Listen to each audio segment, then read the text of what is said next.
Cops show up to a guy's house in Australia. Okay. Whereabouts? Where in Australia? It doesn't say. Okay. Sydney. Okay. In Sydney. Yes, it was in Sydney. And the first thing they say, "Come on, mate. What have you done to her?" Whoa. Police are questioning a flushed and out-of-breath man who had answered the door of a flat in Wollstonecraft, a small harbour-side suburb of Sydney, Australia. Booming sounds of a man shouting, "I'm going to kill you!" and a woman screaming hysterically had echoed through the apartment block around 2 a.m, Saturday, Wow. November 21st. The That sounds like something that would only happen in America. Right. Well, okay, so cop says, "Where's your wife?" "I don't have a wife." Homeowner responded. He's like this, "I don't have a wife." "Where's your girlfriend?"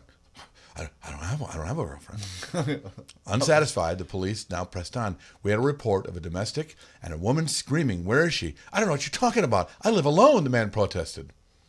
Officers then told the man that the neighbors had heard death threats, screams, and the crash of furniture being flung around the apartment. Ghosts. "It was a spider," the man said. "A really big one." Incredulous, the policeman says, "What about the woman screaming?" "Yeah, sorry, that was me. I really hate spiders." Wow. So, what's so hysterical about it is, number one, that could have been me. And number two, this made CNN. It was a slow This news has day. been all over the news, man. This is great. The poor guy. At least the guy didn't make it. I don't see his face, thank goodness. But, well, first of all, we've been to Australia. And the one thing you learn when you go to Australia from your friends from Australia is spiders are there to murder you. Oh, there's deadly everything there. Everything is deadly, including all of the spiders. There's not one spider that's not deadly. I think that's why everyone's in such a good mood all the time, because they've lived another day. You know, it's like, I get another day today. I haven't been killed by a drop bear, by a poisonous snake, by a poisonous spider, by fill in the blank. Yeah, we don't really have stuff like that here, honestly. No. Not in the city anymore. No. Anyway, I just thought that Keep was it all out in the country. an amazing story that I thought you would like. I also saw this on DJ. Welcome to the Bill and Jason Hey. Show. I'm Jason, that's Bill. That's me. I was looking at this cool story. See, now I need to find it again on my iPad, but it was a cool story. I think it's digitaldjtips.com.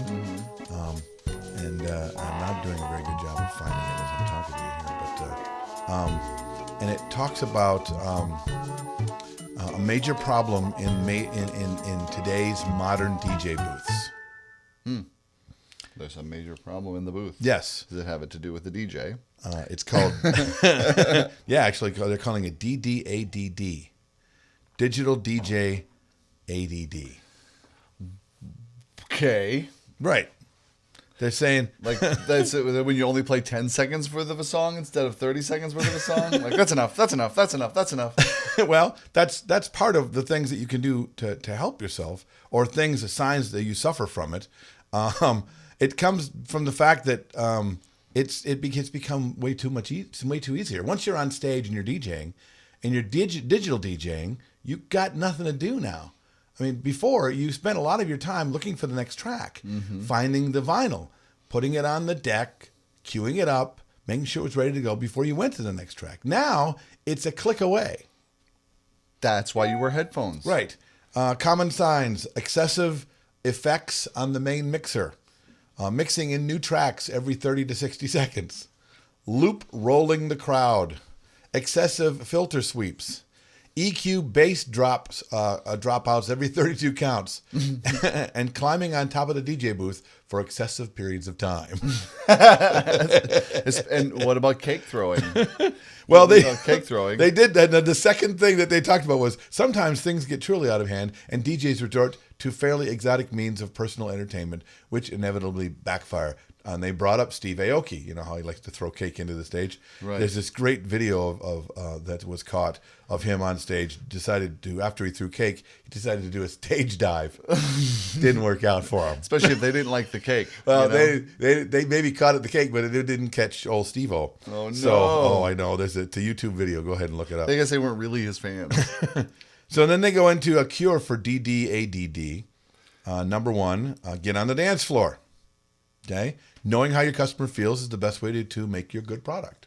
Unless you don't know how to dance. Well, it makes...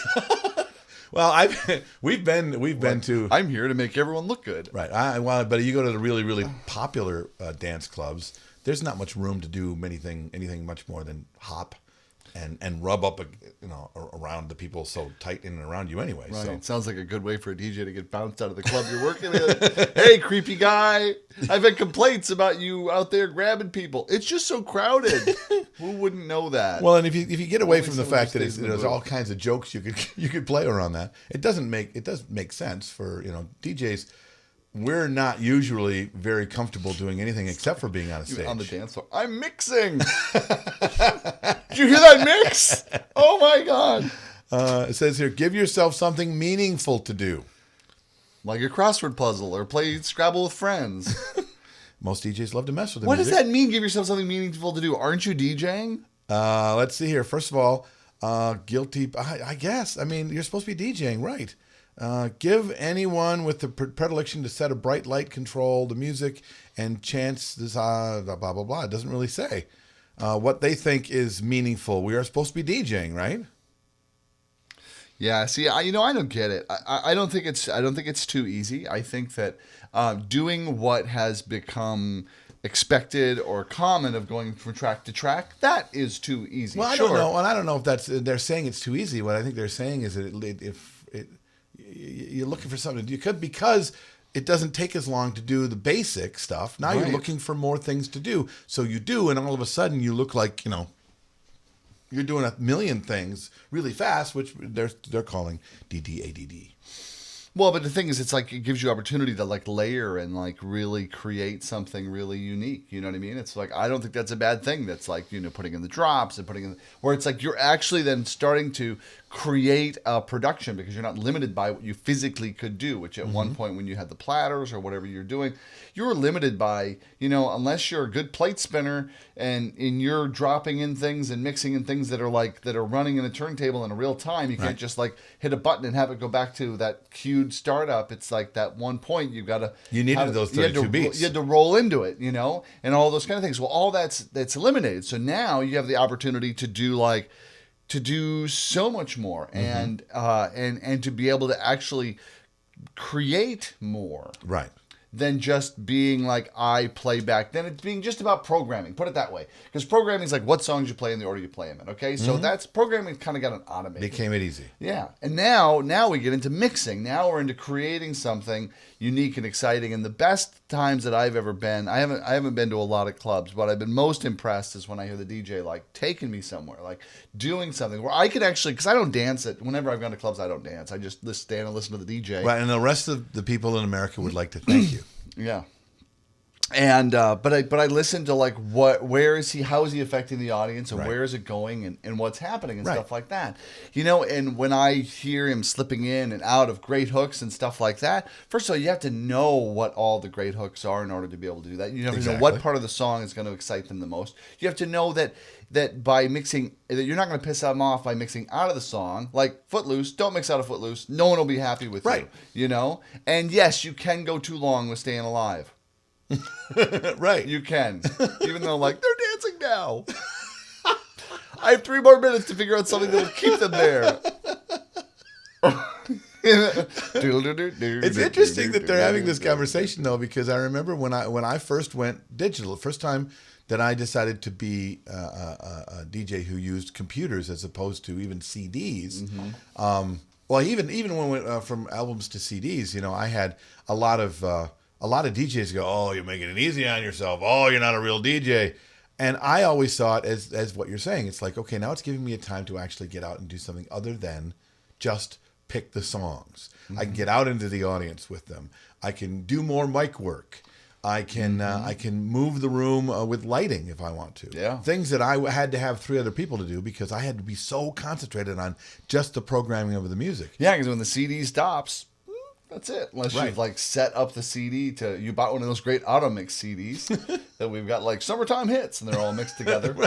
Right. Well, now we've got DJs having this conversation about, okay, now I've got a DJ who's programmed so well and he can do 1,000 different things. Now it looks like he has ADD.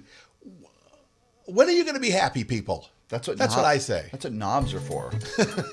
Hey, don't call me a knob. Hey, if you're a knob and you'd like to tell us more about how you twist yourself, go ahead and talk about it in the comments below. What do you think? Has technology made it too easy, and or has it opened up the territory to allow us to be more artistic and actually have more influence over the stuff we do? Heck, come to our Facebook page and talk about it on our blog, or go to our Twitter and like us there. And we'll see you next time on the Bill and Jason Show. Broadcasting from high atop planet Earth at a rate of 96 kilobytes sampled per second over the interweb, in an effort to stop glorifying being busy. This has been an entertainment experience production.